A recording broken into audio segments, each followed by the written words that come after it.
ഏറ്റവും കൂടുതൽ സ്ഥാനം പിടിച്ച ഒരു വേദവചനത്തിലേക്ക് കയറാം. യോഹന്നാന്റെ സുവിശേഷം 11-ാം അധ്യായം, book of John chapter 11. Book of John chapter 11,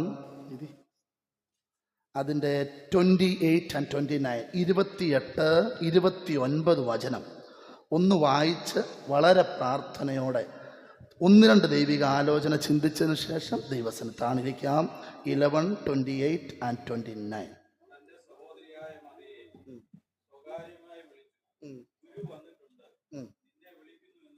yes, മതി, വായിച്ചു. यह कहकर वे चली गई और अपनी बहन मरियम को बुलाकर चुपके से कहा, गुरु यही है और तुझे बुलाता है. യേശു വന്നിട്ടുണ്ട്, നിന്നെ വിളിക്കുന്നു. यीशु मसीह आया हुआ है और आपको बुला रहा है. ഈസ്റ്റർ സൺഡേ ലോകമെമ്പാടും ഈസ്റ്റർ ദിനം കൊണ്ടാടുമ്പോൾ ഇന്ന് പകൽ എനിക്ക് പറയാൻ ഒന്നേ ഉള്ളൂ, ജീവിച്ചവൻ നിന്നെ വിളിക്കുന്നുണ്ട്. और आज जो है, आज के दिन जब दुनिया सब ईस्टर सेलिब्रेट कर रही है, आपसे मैं बस यही कहना चाहता हूँ कि यीशु आपको बुला रहा है. മിക്ക ക്രൈസ്തവ ആരാധനാലയങ്ങളിലും ഈസ്റ്ററിന്റെ വലിയ ഒരു ആഘോഷം നടന്നുകൊണ്ടിരിക്കുന്നു. और बहुत कलीसिया की जो कलीसियाओं में जो है ईस्टर की बहुत धूमधाम से मनाया जा रहा है. എന്നാൽ ഇന്ന് പകൽ എനിക്ക് പ്രസംഗിക്കാൻ ഒന്നേ ഉള്ളൂ, നമുക്ക് വേണ്ടി ഉയർത്തെഴുന്നേറ്റവൻ നിന്നെ വിളിക്കാൻ ആഗ്രഹിക്കുന്നു. लेकिन आज मैं आपसे केवल ये कहना चाहता हूँ, जो हमारे लिए जी उठा वो आपको बुला रहा है. ഇവിടെ നാം വായിച്ച വേദഭാഗം വളരെ ശ്രദ്ധിച്ചല്ലോ. മാർത്ത വന്ന് മറിയോട് പറയാ, ഗുരു നിന്നെ വിളിക്കുന്നു. और यहाँ पे आपने सुना है ना, क्या लिखा है कि मार्था मरियम से कहती है कि आपको बहन गुरु बुला रहा है. വളരെ ശ്രദ്ധയോടെ ഈ സന്ദേശത്തിലെ 1-2 ചിന്തകളിലേക്ക് വേഗത്തിൽ പ്രവേശിക്കാം. और बहुत ही ध्यान पूर्वक 1-2 संदेश की बातों पे हम मन लगाएंगे. എന്റെ കർത്താവ് നിന്നെ വിളിച്ചാൽ അവൻ സംസാരിക്കാതെ വിടത്തില്ല. और हमारा प्रभु अगर उसने आपको बुलाया है, वो बिना आपसे बात किए आपको नहीं छोड़ेगा. എന്റെ കർത്താവ് നിന്നെ വിളിച്ചാൽ നിന്റെ പ്രശ്നത്തിന് പരിഹാരം തരാതിരിക്കത്തില്ല. और अगर हमारे परमेश्वर ने आपको बुलाया है तो आपकी विपत्तियों और परेशानियों का हल किए बिना आपको नहीं छोड़ेगा. എന്റെ കർത്താവ് നിന്നെ വിളിച്ചാൽ ഉരുട്ടി വെച്ചത് ഉരുട്ടി മാറ്റിയിട്ടേ അവൻ പോകത്തുള്ളൂ. मेरे यीशु मसीह ने अगर आपको बुलाया है तो जिसको लुढ़काना चाहिए उसको लुढ़का के ही वो जाएगा. എന്റെ കർത്താവ് നിന്നെ വിളിച്ചാൽ നിന്റെ പ്രശ്നം എവിടെ ഇരിക്കുന്നു എന്ന് ചോദിച്ചിട്ടേ അവൻ മടങ്ങി പോകത്തുള്ളൂ. मेरे मसीह ने अगर तुम्हें बुलाया है तो तुम्हारा जो विपत्ति है वो कहाँ पे है, ये पूछकर ही, प्रश्न पूछकर ही आपको भेजेगा. ഇന്ന് പകൽ ഇതിനകത്തിരിക്കുന്നവരോട് ചോദിക്കാം, യേശു നിന്നെ വിളിക്കുന്നത് നിന്റെ കാതുകൾ കൊണ്ട് നിനക്ക് കേൾക്കാൻ കഴിയുന്നുണ്ടോ? और आज सुबह के समय यहाँ बैठे हुए लोगों से मैं पूछना चाहता हूँ, यीशु जब बुला रहा है क्या आप अपने कानों से वो आवाज को सुन पा रहे हो? ദൈവത്തിന്റെ ശബ്ദം മുഴങ്ങി കേൾക്കുന്ന ഒരു സ്ഥലമാണ് നമ്മുടെ ആരാധനാലയം. और परमेश्वर की आवाज जो है हमारे कानों में गूंजती है, यही हमारा जो है कलीसिया है. ഇവിടെ കേൾക്കുന്ന ശബ്ദം നിങ്ങളുടെ കാതുകളിൽ നിന്ന് കേൾക്കാൻ കഴിയുന്നുണ്ടോ? और यहाँ पे जो शब्द सुनाई दे रहा है, क्या आप अपनी कानों से इसे सुन सकते हैं? ഇന്ന് പകൽ ഉയർത്തവനായ ദൈവത്തിന്റെ ശബ്ദം എത്ര പേർക്ക് കാതുകളിൽ കേൾക്കാൻ കഴിയുന്നുണ്ട്? और आज सुबह के समय जीवित परमेश्वर की आवाज को कितने लोग सुन सकते हैं? എന്റെ പ്രയാസത്തിൽ, എന്റെ വേദനയിൽ അവൻ എന്നെ വിളിക്കുന്നുണ്ടെന്ന് എത്ര പേർക്ക് തന്റെ ഇടത്തോടെ പറയാൻ പറ്റും? मेरे दर्द में, मेरी परेशानी में वो मुझे बुला रहा है, ऐसा सीना चौड़ा करके कितने लोग बोल सकते हैं? എന്തിനാണെന്ന് അറിയാമോ കർത്താവ് വിളിക്കുന്ന? ആദ്യം നിന്റെ കുറവ് ചൂണ്ടിക്കാണിക്കാൻ അവൻ വിളിക്കും. और परमेश्वर आपको क्यों बुला रहा है? सबसे पहली बात है आपके अंदर क्या कमी है, वो उसकी तरफ इशारा करते हुए आपको बुला रहा है. രണ്ടാമത് അവൻ വിളിക്കുന്നത് നിന്റെ ജീവിതത്തിൽ പരിഹരിക്കാൻ പറ്റാത്ത പ്രശ്നങ്ങളെ പരിഹരിക്കാൻ അവൻ നിന്നെ വിളിക്കും. और दूसरी बात, आपके जीवन में जिन बातों का हल नहीं हो सकता उनका हल करने के लिए परमेश्वर आपको बुलाता है. മുറിക്കകത്തിരിക്കുന്ന 2 സ്ത്രീകൾ, और कमरे के अंदर बैठी हुई 2 स्त्रियां വളരെ വിഷമിച്ച് കരഞ്ഞ് തകർന്ന് കണ്ണുകൾ ചുമന്ന് കൺപോളകൾ വീർത്തിരിക്കുന്ന 2 സ്ത്രീകൾ. और ऐसी स्त्रियां जो कमरे के अंदर बैठ के अपने दर्द के कारण रो रो के उनका बुरा हाल हो गया है, आंखें लाल हो गई है, सूज गई है, ऐसी 2 जो स्त्रियां है वहां पे. മരിച്ച് 4 ദിവസം കഴിഞ്ഞിട്ടും പരിസരങ്ങൾ വിട്ടുപോകാതെ നിൽക്കുന്ന സ്നേഹമുള്ള കുറെ യഹൂദന്മാര്. और वहां पे मरने के बाद भी 4 दिन बीत गए, तब भी उनसे प्रेम रखने वाले, वहीं पे उनके संग रहने वाले कुछ यहूदी. നമ്മുടെയൊക്കെ വീടുകളിൽ ഒരു മരണം സംഭവിച്ചാൽ നമ്മളുമായി അടുത്ത് സഹകരിക്കുന്നവർ 1, 2, 3 ദിവസമൊക്കെ ഇങ്ങനെ വന്നും കയറി ഇരിക്കും. और हमारे घर में भी अगर किसी के घर में मृत्यु हो जाती है तो हमसे प्रेम करने वाले लोग बस आते जाते ही रहेंगे 1-2 दिन तक. പലരും വന്ന് ഇവരെ വിളിക്കുന്നുണ്ട്, മറിയ എന്തിയെ, വാർത്ത എന്തിയെ. പലരും വെളിയിൽ നിന്ന് ചോദിക്കുന്നൊക്കെ മറിയ കേൾക്കുന്നുണ്ട്. और मरिया सबकी आवाज सुन रही है कि बहुत लोग उसके लिए, मार्था के लिए पूछ रहे हैं कि बहनों तुम कहाँ हो. ये आवाज को मरियम सुन रही है. യഹൂദന്മാരുടെ അവിടെ നിൽക്കുന്ന ശാസ്ത്രിമാരും പരീശന്മാരും ഒക്കെ ചെന്ന് മറിയ എന്നൊക്കെ അവരും വിളിക്കുന്നുണ്ട്. और वहाँ खड़े शास्त्री और फरीसी और यहूदी जो है वो भी मरिया मरिया करके बुला रहे हैं. എന്നാൽ ആ വിളിയുടെ ഇടയിൽ കൂടെ അവിടെ കാതുകളിൽ വന്ന് മാർത്ത പറയുക, യേശു വന്നിട്ടുണ്ട്, നിന്നെ വിളിക്കുന്നു.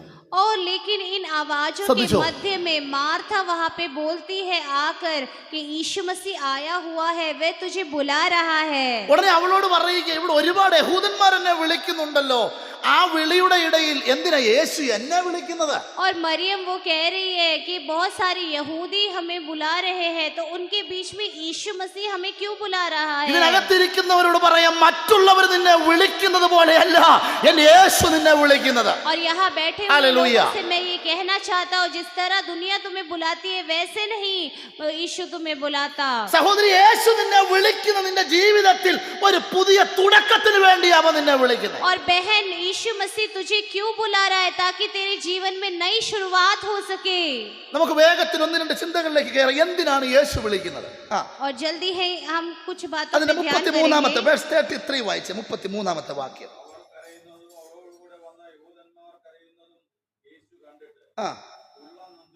ഒന്ന്, യേശു നിന്നെ വിളിക്കുന്നതിന്റെ കാരണം. और पहला, तुझे यीशु बुलाने का कारण. 33 निधि वाइस 33. जब यीशु ने उसको और उन यहूदियों को जो उसके साथ आए थे रोते हुए देखा तो आत्मा में बहुत ही उदास और व्याकुल हुआ. യേശു നിന്നെ വിളിക്കുന്നതിന്റെ ഒന്നാമത്തെ റീസൺ, और यीशु मसीह आपको बुलाने का पहला कारण, നീ കരഞ്ഞാൽ നിന്റെ കൂടെ കരയാൻ ഞാൻ ഉണ്ടെന്ന് വ്യക്തമാക്കാനാ യേശു നിന്നെ വിളിക്കുന്നത്. और आप जब रोते हैं आपके संग रोने के लिए मैं आपके साथ हूँ, ये बात व्यक्त करने के लिए यीशु ने आपको बुलाया. ഇന്ന് പകൽ ഇതിനകത്തിരിക്കുന്നവരോട് പറയാം, നിന്റെ കരച്ചിലിന്റെ മുൻപിൽ നിന്റെ കണ്ണുനീര് തുടയ്ക്കാനാ അവൻ നിന്നെ വിളിക്കുന്നത്. और आपके रोने के बीच में आपके आंसू को पोंछने के लिए यीशु आपको बुलाता है. യേശുവിന്റെ ഉള്ളം നോകാൻ കാരണം നിന്റെ കരച്ചിലിന്റെ ആഴം എത്രത്തോളം ഉണ്ടെന്നറിയാനാ എന്റെ യേശു നിന്റെ കൂടെ കരയുന്നത്. और यीशु मसीह का जो उदासी है वो इस कारण है, वो जानता है आपके अंदर कितने गहरे घाव है और वो उसके अनुसार वो आपके साथ रोता है. രണ്ടാമത്, ഞാൻ വേഗത്തിൽ അവിടെ നിൽക്കുന്നില്ല, രണ്ടാമത് യേശു നിന്നെ വിളിക്കുന്നതിന്റെ കാരണം അതിന്റെ 34-ാമത്തെ വാക്യം. 34. മതി പറയുന്നത്. और कहा, तुमने उसे कहाँ रखा है? उन्होंने उससे कहा, हे प्रभु चलकर देख ले. യേശു നിന്നെ വിളിക്കുന്നതിന്റെ രണ്ടാമത്തെ കാരണം ഇതാ, നിന്റെ പ്രശ്നം എവിടെ ഇരിക്കുന്നു എന്ന് ചോദിക്കാനാ അവൻ നിന്നെ വിളിക്കുന്നത്. और दूसरा कारण प्रभु आपको क्यों बुलाता है कि आप किस बात से परेशान है, आपकी मुसीबत कहाँ रखी हुई है, ये देखने के लिए आपको बुलाता है. ഈ സന്ദേശം കഴിഞ്ഞ രാത്രി പരിശുദ്ധാത്മാവ് എന്നോട് ഇടപെട്ടപ്പോൾ ഞാൻ ദൈവസന്നിധി മുഴങ്കാലിരുന്നു. കാരണം എന്റെ കർത്താവേ, നിന്റെ വിളിയുടെ ലക്ഷ്യം, നിന്റെ വിളിയുടെ ആഗ്രഹം എനിക്ക് പലപ്പോഴും മനസ്സിലാകാതെ പോയല്ലോ. और कल रात को जब परमेश्वर की आत्मा ने मुझसे बात किया तो मैं घुटनों पे बैठ गया और मैंने कहा कि कई बार परमेश्वर आप जो मुझे बुलाते हो उसकी गहराई को मैं समझ नहीं पाता. ആ കർത്താവിന്റെ ചോദ്യം ഒന്ന് ശ്രദ്ധിച്ചേ. और यीशु मसीह के प्रश्न को ध्यान पूर्वक सोचे. എവിടെയാണ് നിങ്ങൾ കരയുന്നതിന്റെ പ്രശ്നം ഇരിക്കുന്നത്? और किस बात के लिए आप रो रहे हैं, आपकी परेशानी कहाँ रखी है? ദൈവമക്കൾക്ക് പിടികിട്ടുക ഞാൻ ഈ പറഞ്ഞതിന്റെ രണ്ടാമത്തെ പോയിന്റ്. എവിടെയാണ് മറിയേ നിന്റെ പ്രശ്നം ഇരിക്കുന്നത്? और परमेश्वर के लोग इस बात को समझ पाए जो मैं बोल रहा हूँ कि हे भाई या बहनों, आपकी परेशानी कहाँ रखी है। എന്തോ ഒരു പ്രശ്നം ഉള്ളത് കൊണ്ടല്ലേ നീ മനം നൊന്തിരിക്കുന്നത്? कोई तो परेशानी आपके जीवन में है, इसलिए आपका मन अशांत है। എന്റെ കർത്താവ് പറയും, നിന്നെ ഞാൻ മുറിക്കകത്തുനിന്ന് പുറത്തേക്ക് വിളിച്ചിറക്കിയതിന്റെ കാരണം നിന്റെ പ്രശ്നം എവിടാണെന്ന് ചൂണ്ടിക്കാണിക്കാനാ. और हमारा यीशु मसीह इसलिए बोल रहा है कि आपको मैंने कमरे से बाहर इसलिए बुलाया है ताकि आपकी परेशानी कहाँ रखी है उसे देख पाऊं। എന്റെ ഈ സന്ദേശം നിങ്ങൾക്ക് മനസ്സിലാകുന്നുണ്ടോ? കരങ്ങൾ ഉയർത്തി സ്തോത്രം ചെയ്തേ. मेरा ये संदेश आप समझ पा रहे हैं? हाथों उठाकर धन्यवाद രണ്ടാമത് करें। മറിയോട് പറയുക, നിന്റെ പ്രശ്നം എന്നെ ഒന്ന് ചൂണ്ടിക്കാണിച്ചാൽ വിളിയുടെ ഉദ്ദേശം നിനക്ക് പിടികിട്ടും. और दूसरी बात मरियम से बोल रहे हैं कि अगर आप अपनी परेशानियों को जो दिखाएंगे तो आप जिस बात के लिए गिड़गिड़ा रहे हैं उसका हल हो जाएगा। ഇതിനകത്തിരിക്കുന്നവരോട് പറയാം, ഇന്നു പകൽ നിന്നെ വിളിച്ചവനോട് നിന്റെ വിഷയവും പ്രശ്നവും ഒന്ന് വിരൽ ചൂണ്ടിക്കാണിക്കണം. और यहाँ बैठे हुए लोगों से मैं ये कहना चाहता हूँ, आज सुबह के समय आपने जिस बात के लिए बुलाया है, आप जिस बात के लिए निराश है, आपके बुलाए हुए को उसको दिखा दे। എന്റെ പ്രശ്നം ഇരിക്കുന്ന അവിടെയാ, എന്റെ പ്രശ്നം ഇരിക്കുന്ന ഇവിടെയാ, എന്റെ പ്രശ്നം ഇരിക്കുന്ന അങ്ങ് ഒന്ന് ഇൻഡിക്കേറ്റ് ചെയ്ത് കർത്താവിനോട് പറഞ്ഞേ. അപ്പോൾ പിടികിട്ടും എന്തിനാണ് എന്റെ കർത്താവ് നിന്നെ പുരുഷാരത്തിന്റെ ഇടയിൽ കൂടെ പുറത്തേക്ക് വിളിച്ചിറക്കിയതെന്നുള്ള അന്നേരം മനസ്സിലാവും. और मसीह को अपनी जो मुसीबत को दिखाते हुए, इशारा करते हुए बता दीजिए कि कहाँ पे आपकी परेशानियां हैं, तभी आपको समझ में आएगा परमेश्वर ने भीड़ में से आपको क्यों बुलाया। മൂന്നാമത് കർത്താവ് മറിയെ വിളിച്ചത് എന്തിനാണെന്ന് ചോദിച്ചാൽ അതിന്റെ 39ാമത്തെ വാക്യം. ചേട്ടനായ വായിച്ചോ. ആ ആ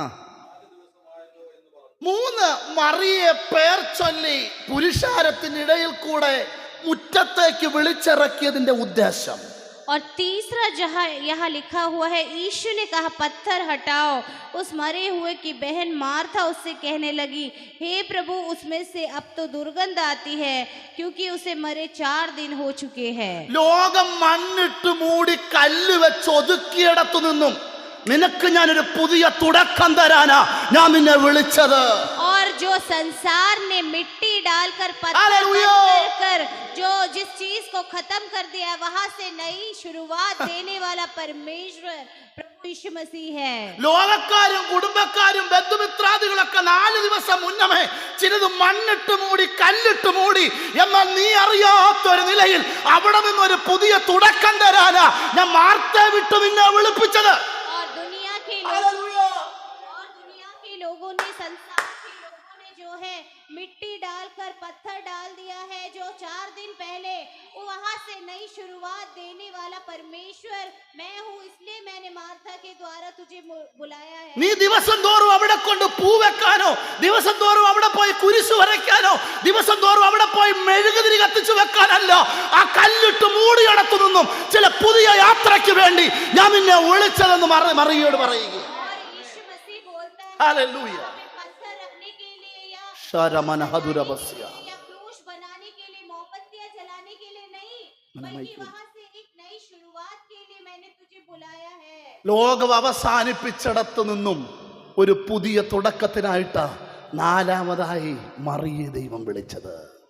और दुनिया जान सके इसलिए ऐसी शुरुआत के लिए जो है वहां पे मरियम को यीशु ने बुलाया। ഒന്ന്, യേശു നിന്നെ ആരാധനാലയത്തിൽ വിളിച്ചിരുത്തിയെങ്കിൽ നിനക്ക് ആരാധിക്കാൻ പറ്റാത്ത വിധം ഒതുക്കി വെച്ചിരിക്കുന്ന കല്ലുമാറാൻ അവൻ നിന്നെ വിളിച്ചത്. और पहली बात, अगर प्रभु ने आपको कलीसिया में बुलाया है और आपके जीवन में ऐसी परेशानियां जो आपको आराधना नहीं करने दे रही है, तो उस पत्थर को हटाने के लिए परमेश्वर ने आपको बुलाया है। ഞായറാഴ്ച ഇത്രത്തോളം യാത്ര ചെയ്തതിനകത്ത് വന്നിരുന്നെങ്കിൽ ആരാധിക്കാൻ കൈ അനക്കാൻ പറ്റാത്ത വിധം കയ്യിൽ കെട്ടിയിരിക്കുന്ന കെട്ടുപൊട്ടിക്കാനാ യേശു നിന്നെ വിളിച്ചത്. और आप इतनी यात्रा करके कलीसिया में आए हो लेकिन आप आराधना नहीं कर पा रहे, ऐसे बंधन को तोड़ने के लिए परमेश्वर आपको कलीसिया में लेके आया है।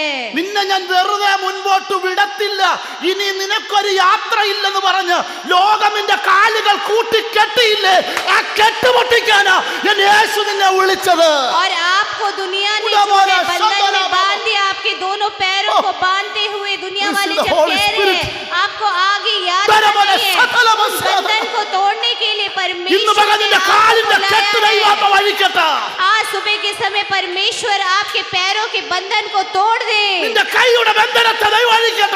और आपके हाथों के बंधन को वो खोल दे। आपकी जुबान पे जो बंधन बंधे हुए हैं उसे प्रभु की आत्मा तोड़ दे।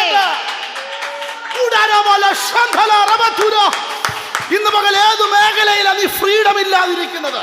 और आज आप जिस क्षेत्र में फ्रीडम नहीं है, जहाँ पे आपको ഏത് മേഖലയിലാണ് നിന്നെ ബന്ധിച്ചിരിക്കുന്നത്? किस क्षेत्र में शैतान ने आपको बंधन किया है? നിന്റെ കാലനക്കാൻ പറ്റാത്തതെന്തോ? अगर आपको पैर नहीं हिला पा रहे ऐसे बंधन को, നിന്റെ കൈ അനക്കാൻ പറ്റാത്തതെന്തോ? आपका हाथ क्यों नहीं हिल पा रहा? നിന്റെ വായ് പൊളിക്കാൻ പറ്റാത്തതെന്തോ?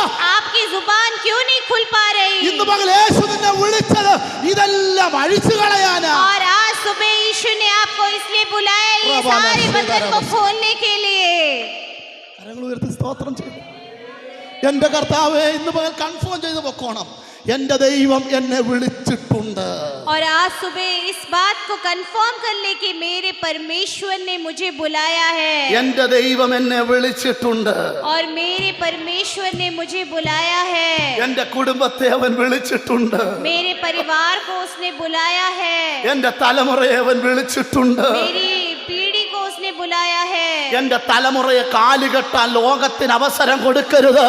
मेरी पीढ़ी के पैरों को बांधने का अवसर दुनिया को എന്റെ ना दे। തലമുറയുടെ വാ പൂട്ടിക്കെട്ടാൻ ലോകത്തിന് അവസരം കൊടുക്കരുത്. मेरी पीढ़ी के मुंह को बंद करने के लिए संसार को अवसर ना दे। എന്റെ തലമുറയുടെ കഴിവിനെ കൂട്ടിക്കെട്ടിയ ആ കയറിന് ലോകത്തിന് അവസരം കൊടുക്കരുത്. और मेरी पीढ़ी की योग्यता को बांधने के लिए संसार को मौका ना दे। നിന്നെ റിലീസ് ചെയ്യാൻ വേണ്ടിയാ എന്റെ ദൈവം നിന്നെ വിളിച്ചത്. और परमेश्वर ने आपको छुड़ाने के लिए आपको बुलाया है। ഒരു ഉറപ്പില്ലേ, ഒരു മറിയയ്ക്ക് എന്തോ ഒരു ബലം കിട്ടി. യേശു പറയുക, നിന്നെ ഞാൻ വിളിച്ചത് വെറുതെ അല്ല. और मरियम को एक नया बल प्राप्त हुआ और परमेश्वर उससे कहता है मैंने तुझे वैसे ही नहीं बुलाया। എന്നെ ദൈവം വിളിച്ചിവിടെ നിർത്തിയിരിക്കുന്നത് വെറുതെ അല്ല. और मुझे परमेश्वर ने यहाँ बुलाकर बिना बात की नहीं खड़ा किया। ഇതിനകത്തിരിക്കുന്ന ഓരോ ദൈവമക്കളെയും ദൈവം വിളിച്ചത് വെറുതെ അല്ല. और यहाँ बैठे हुए हर एक परमेश्वर के व्यक्तियों को परमेश्वर ने ऐसे ही नहीं बुलाया है। വിളിച്ചെന്ന് കൺഫേം ഉണ്ടെങ്കിൽ നിന്റെ ഭാരം പ്രയാസം എവിടെയാണെന്ന് അവനെ ചൂണ്ടിക്കാണിക്കണം. और अगर आपको इस बात की जो है आप इस पे स्थिर है कि प्रभु ने किस लिए आपको बुलाया है, അവനെ ചൂണ്ടിക്കാണിക്കുമ്പോൾ അവനത് എടുത്തു മാറ്റാൻ പറയും. तो उन मुसीबतों को परमेश्वर को इशारा करके दिखाए तो उन बातों को परमेश्वर आपके जीवन से दूर करेगा। എന്റെ കർത്താവ് ആരെങ്കിലും വിളിച്ചിട്ടുണ്ടെങ്കിൽ എന്തെങ്കിലും ചെയ്യാതെ വിട്ടിട്ടില്ല. और मेरे परमेश्वर ने अगर किसी को भी बुलाया है तो बिना कार्य किए हुए उसे वापस नहीं भेजा है। മർക്കോസിന്റെ സുവിശേഷം 10:47 10:48 വായിച്ച് നമുക്ക് തിരിയാം. 10:48 ഒത്തിരി കാര്യങ്ങൾ പറയാൻ തോന്നുന്നു. പരിശുദ്ധാത്മാവിരുന്നു. 10:48 and 49 വായിച്ചേ. മിണ്ടാതിരിപ്പാൻ പലരും അവനെ ശാസിച്ചിട്ടു. ആ ആ യേശു നിന്നു അവനെ വിളിപ്പീൻ എന്ന് പറഞ്ഞു. വായിച്ചു നിധി. മതി വായിച്ചു. बहुतों ने उसे डांटा कि चुप रहे, पर वह और पुकारने लगा, हे दाऊद की संतान मुझ पर दया कर। तब यीशु ने ठहर कर उससे कहा, उसे बुलाओ। और लोगों ने उसे अंधे को बुलाकर उससे कहा, ढांढस बांध, उठ, वह तुझे बुलाता है। ഈ ഗുരു ഇതുവഴി പോകുന്ന നിമിഷം മുതലേ ഇവൻ വിളി തുടങ്ങിയതാ. और ये अंधा व्यक्ति जब से भीड़ उसके पास से जा रही है तब से उसने पुकारना शुरू किया। ഇവൻ അവിടെ കടന്ന് തല തല്ലി പറിച്ചു വിളിക്കുന്നത് ഗുരു കേൾക്കുന്നുണ്ട്. और ये जो है सिर पटक के जोर से बुलाते हुए गुरु ने उसे देखा है। ഗുരു പറയുന്നത് എന്താണെന്നറിയാമോ? ആ കടന്ന് വിളിക്കുന്നവനെ ഇങ്ങോട്ട് വിളിച്ചോണ്ട് വാ. और लेकिन गुरु क्या कह रहा है कि जो मुझे पुकार रहा है उसे यहाँ खड़ा कर दो, उसे यहाँ बुला लो। ഉടനെ ആ വ്യക്തിമായ ഒരു ചോദ്യമുണ്ട്, എന്തിനാ ഗുരു എന്നെ വിളിക്കുന്നേ? और तब बर्तिमेउस ने इस प्रकार पूछा कि क्यों मुझे गुरु बुला रहा है। ഉടനെ ഒരു ശിഷ്യൻ പറയാ, നീ കുറെ നേരമായില്ലേ കിടന്ന് വിളിക്കുന്നേ? और तब एक चेला कहता है कि बहुत समय से आप बुला रहे हो ना, എത്ര നാളിന് നീ അങ്ങോട്ട് വിളിച്ചോണ്ടിരിക്കും? और कितने साल अब और तू परमेश्वर को पुकारेगा। രക്ഷിക്കപ്പെട്ടിട്ട് വർഷങ്ങൾ ഒത്തിരി ആയില്ലേ? उद्धार पाकर क्या बहुत सारे साल नहीं हो गए? സ്നാനപ്പെട്ടിട്ട് വർഷങ്ങൾ ഒത്തിരി ആയില്ലേ? बपतिस्मा लिए हुए क्या बहुत सारे साल नहीं बीत ദശാംശ गए? വഴിപാടുകൾ കൊടുക്കുന്നത് വർഷങ്ങൾ ഒത്തിരി ആയില്ലേ? और दशांश देते हुए कई वर्ष नहीं चले എത്ര गए? നാളിന് നീ ഉപവസിക്കും? और कितने साल और तू उपवास എത്ര നാൾ करेगा? നീ കരയും? कितने साल और तू എത്ര रोएगा? നാൾ നിലവിളിക്കും? कितने साल और पुकारेगा? അതുകൊണ്ട് എന്തോ ഉദ്ദേശത്തിന് വേണ്ടിയാണ് യേശു നിന്നെ വിളിക്കുന്നത്. इसलिए किसी उद्देश्य को लेते हुए परमेश्वर ने तुझे पुकारा है। നീ ഒരുപാട് സമയമായില്ലേ കിടന്ന് വിളിക്കുന്നേ? और तू बहुत समय से परमेश्वर को पुकार रहा है। എന്നാൽ നീ വിളിച്ചു കഴിഞ്ഞ് ആമേൻ പറഞ്ഞു കഴിഞ്ഞ് അവന്റെ വിളിക്ക് വേണ്ടി നീ ഒന്ന് കാത്തിരിക്കേ. और तू लेकिन बुलाने के बाद एक आमीन बोलकर परमेश्वर की बुलाहट के लिए प्रतीक्षा करे। നാം വിളിച്ചുകൊണ്ടിരിക്കുന്ന കർത്താവ് നമ്മയും വിളിക്കുന്നവനാണ്. और हम जिसको बुलाते हैं वो परमेश्वर, वो मसीह हमें भी बुलाएगा। മൂന്ന് സക്കായിയെ നീ ഒന്ന് താഴേക്ക് ഇറങ്ങി വന്നേ. तीसरी बात, जक्कई तू थोड़ा नीचे आ जा। എന്തിനാ എന്നെ വിളിക്കുന്നേ? क्यों मुझे बुला रहे हो? ഇന്ന് നിന്റെ വീട് എന്റെ വീടാക്കാനാ നിന്നെ വിളിക്കുന്നേ. आज तेरा घर मेरा घर हो जाएगा, इसलिए मैं बुला रहा हूँ। താഴെ കൂടെ നടന്നപ്പോ സക്കായിക്ക് ഒരു പ്രശ്നവും ഇല്ലായിരുന്നു. जब नीचे से जा रहा था जक्कई को कोई चिंता नहीं थी, അന്നേരം ഒന്നും യേശുവിനെ ഇവനെ വിളിക്കണ്ടായിരുന്നു. इसलिए तब उसने नहीं बुलाया। സ്വസ്ഥതയോടെ സമാധാനത്തോടെ പോയപ്പോ ആർക്കും എന്നോടൊന്നും പറയണ്ടായിരുന്നു. और जब आराम से जा रहे थे तब लोग मुझे कुछ नहीं बोलते थे। എങ്ങനെങ്കിലും ഇതിന്റെ മുകളിൽ കയറി ഒന്ന് സെറ്റിൽഡ് ആയി എന്റെ യേശുവിനെ കാണാമെന്ന് ഓർത്തപ്പം അതോ ഞാൻ കാണാൻ ആഗ്രഹിക്കുന്നവൻ അരികിലേക്ക് എന്നെ വിളിക്കുന്നു. और किसी तरह जब मैं यहाँ पे आराम से बैठकर बुलाने के लिए जिसको मैं देखना चाहता था उसे मैं देख पाया, तब जो वो व्यक्ति था मेरे पास आ गया। നീ ഓടി മരത്തിന്റെ മുകളിൽ കയറിയെങ്കിൽ ബന്ധപ്പെട്ട് നീ ഇറങ്ങി വന്നേ. നിന്റെ വീട് ഇന്ന് എന്റെ വീടാ. और अगर तू दौड़कर पेड़ पर मुझे देखने के लिए चढ़ा था तो उसे जक्कई तू नीचे आ जा, आज तेरा घर मेरा घर हो जाएगा। എന്റെ കർത്താവ് നിന്നെ വിളിക്കുന്നതിന്റെ എന്താ കാരണമെന്ന് അറിയാമോ? നിന്റെ വീട് എന്റെ അപ്പന്റെ വീടാക്കാനാ. और आज हमारा परमेश्वर आपको क्यों बुला रहा है? क्योंकि आपका घर हमारे पिता परमेश्वर का घर होने पाए। യേശു അവന്റെ വീട്ടിൽ ചെന്ന് കയറി. और यीशु मसीह उसके भवन में आ गया। യേശു അവന്റെ വീട്ടിൽ ചെന്നപ്പോൾ അവന്റെ ജീവിതത്തിൽ വ്യത്യാസം വരാൻ और यीशु मसीह जब उसके भवन में आया तो उसके जीवन में जो है चेंजेस आए, बदलाव യേശു आए। നിന്റെ വീട്ടിൽ വന്നാൽ കഴിഞ്ഞ കാലങ്ങളിൽ അവൻ ചെയ്തതിനെ കുറിച്ചുള്ള കുറ്റബോധം അവനെ ഭരിച്ചു. और जब यीशु मसीह उसके घर आया तो पिछले दिनों उसने जो पाप किए थे वो उसके बारे में पछताया। അതിന് പരിഹാരം കൊടുക്കാനാ ഈ തിരക്ക് പിടിച്ച ജീവിത സാഹചര്യങ്ങളുടെ നടുവിൽ ചില മണിക്കൂറിലേക്ക് കർത്താവ് സക്കായുടെ വീട്ടിലേക്ക് പോയത്. और उस बात का जो है हल हालेलुया। करने के लिए परमेश्वर जो है अपने जो है वो इतना बिजी था उसमें से उसके घर आया। എന്റെ കർത്താവ് നിന്നെ വിളിച്ചിട്ടുണ്ടെങ്കിൽ ചിലത് പരിഹരിച്ചിട്ടേ പോത്തുള്ളൂ. और मेरे परमेश्वर ने अगर आपको बुलाया है तो कुछ बातों का हल करके ही वो जाएगा। ഇന്ന് പകരം ഇതിനകത്തിരിക്കുന്നവരൊക്കെ ഒരു ബൗണ്ടറി നിങ്ങൾക്ക് വരച്ചിട്ടിട്ടുണ്ട്. അതിനപ്പുറത്തോട്ട് പോകാൻ പറ്റുമോ എന്നുള്ളൊരു ചോദ്യം. और आज यहाँ बैठे हुए हमारे लोगों के लिए परमेश्वर ने कुछ सीमाएं निर्धारित की है और देखना पड़ेगा कि उसमें से आगे जा पाएंगे या नहीं। എന്റെ ജോലിയിൽ എനിക്കിനി ഉയർച്ച ഉണ്ടാവും. मेरी नौकरी में परमेश्वर एक ऊंचाई मुझे देगा। ഇലകളുടെ ഇടയിൽ നല്ലൊരു മരക്കൊമ്പിൽ കയറി സെറ്റായിട്ടിരിക്കുക സക്കായി.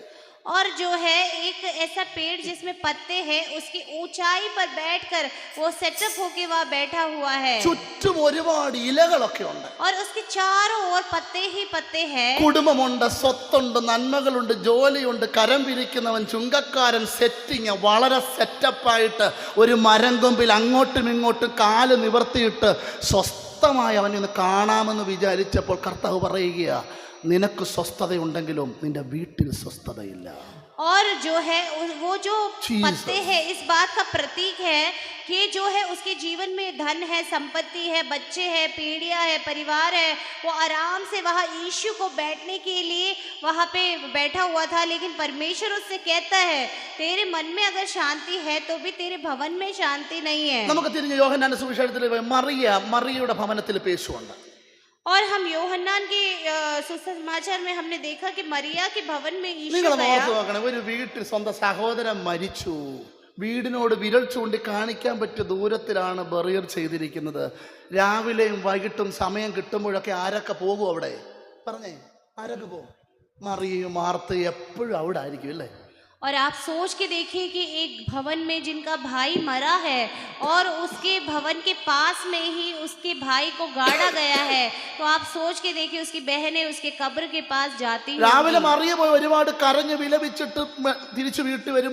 മാർത്ത അതുപോലെ പോയി. എന്നും ഈ പോക്കും വരവും. പക്ഷെ കർത്താവ് പറയുക, അവനെ വെച്ചത് എവിടാ, അവിടെ വരെ നമുക്കൊന്ന് പോകാം.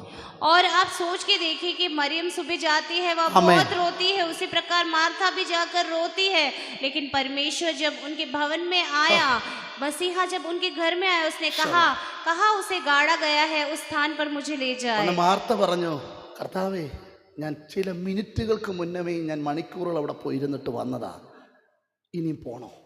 और लेकिन मार्था इस प्रकार बोलती है कि कुछ देर पहले ही मैं बहुत घंटे वहां बिता के आई हूँ, क्या वहां दोबारा जाना है? ഉടനെ കർത്താവ് പറഞ്ഞു, വേട്, ഇന്നലെ വരെ നീ പോയതുപോലല്ല, ഇന്ന് പരിഹാരം കണ്ടേ നമ്മൾ മടങ്ങി വരും. लेकिन परमेश्वर ने, यीशु मसीह ने वहां पे कहा है कि जिस प्रकार तू कल तक गई थी उस प्रकार नहीं, उस बात का हल करना है। എന്റെ കർത്താവിന്റെ കൂടെ നീ യാത്ര പുറപ്പെട്ടാൽ നിന്റെ ജീവിതത്തിന് പരിഹാരം ഉണ്ടാവും. और मेरे मसीह के साथ अगर आप यात्रा करेंगे तो आपके जीवन में हल निश्चय है। അതിന് 25-ാമത്തെ വാക്യം നോക്കിയാൽ 25 യോഹന്നാൻ 11:25.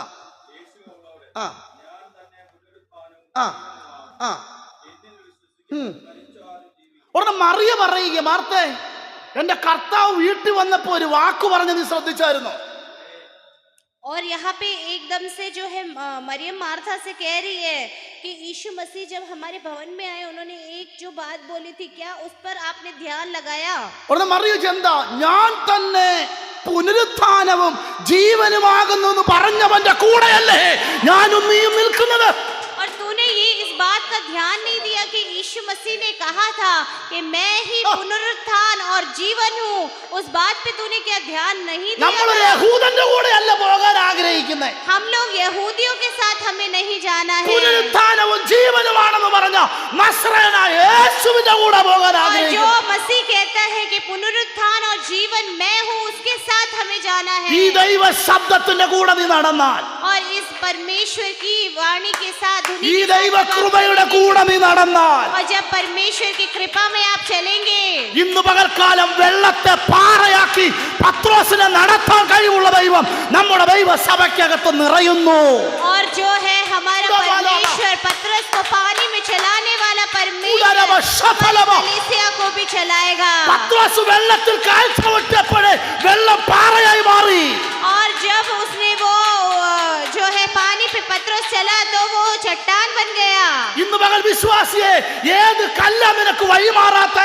और आज सुबह में पूछना चाहता हूँ कि विश्वासियों, कौन सा पत्थर आपका ഏത് പ്രശ്നമാ നിനക്ക് വഴിമാറാത്ത? आपके अंदर कौन सी विपत्ति है जो रास्ता ഇന്ന് नहीं പകൽ छोड़ रही? വ്യത്യസ്തമായ ദൈവ ശബ്ദം നീ കേൾക്കണം. और आज सुबह के समय एक अलग परमेश्वर की ध्वनि को ഞാൻ सुनना തന്നെ है। പുനരുത്ഥാനവും ജീവനുമാകുന്നു. और हमारा परमेश्वर पुनरुत्थान और जीवन है। ഈസ്റ്റർ സൺഡേ എനിക്ക് പറയാൻ ഒന്നേ ഉള്ളൂ. और ईस्टर संडे में मैं केवल यही कहना ആ चाहता हूँ, ശബ്ദം ഇതിനകത്ത് മുഴങ്ങുന്നു. और वो शब्द यहाँ गूंज रहा है। ഉയർത്തെഴുന്നേറ്റവന്റെ ശബ്ദം और जीवित जो मरे हुए में से जी उठा उसका അവൻ നിന്നെ शब्द, വിളിക്കുന്നു. और वो तुझे पुकारता है। നിന്റെ കെട്ടഴിപ്പാൻ, तेरे बंधन जो अभी, നിന്റെ കുറവുകൾ പരിഹരിപ്പാൻ, तेरी कमियों को हल करने के നിന്റെ लिए, പ്രശ്നമാകുന്ന കല്ലിനെ ഉരുട്ടി മാറ്റാൻ तेरी मुसीबत भरे पत्थर को हटाने ഇന്ന് के മകളെ लिए। ശബ്ദം മുഴങ്ങുന്നു. और आज वो आवाज गूंज रही है।